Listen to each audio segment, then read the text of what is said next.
Scott Tilden, speaking on the subject of banned books.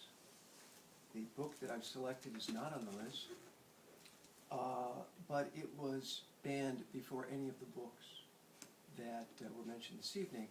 It's the Bible. I looked up banning the Bible on Google and found out that there were 3,740,000 hits.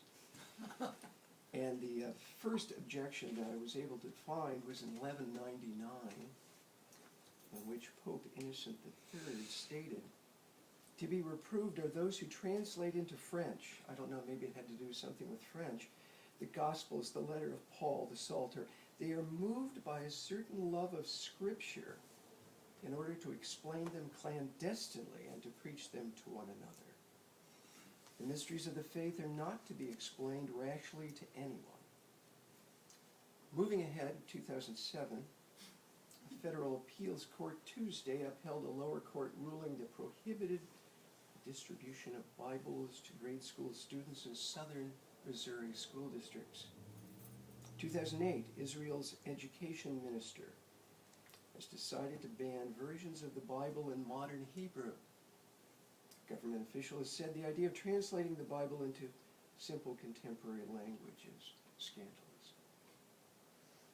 2011, at a press conference on May 30th in Lahore, Pakistan, party leader Abdul Faruqi informally petitioned the Supreme Court complaining that the Bible includes stories about some of the biblical prophets that include a variety of moral crimes which undermine the sanctity of these holy figures. And that is one of the reasons that I selected the passage that I did this evening. I picked it tonight based on my grandmother's concerns about the Bible. She was a deeply religious woman, and she did not advocate banning the Bible, but did believe it should be seriously edited. She believed it had too much sex and violence.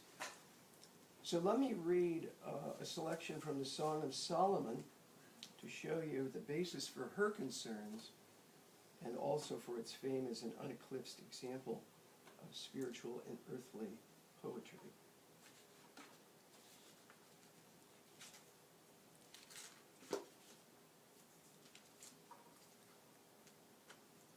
I slept, but my heart was awake. Listen, my beloved is knocking. Open to me, my sister, my love, my dove, my perfect one. For my head is wet with dew, my locks with the drops of the night. I had put off my garment. How could I put it on again? I had bathed my feet. How could I soil them? My beloved thrust his hand into the opening, and my inmost being yearned for him.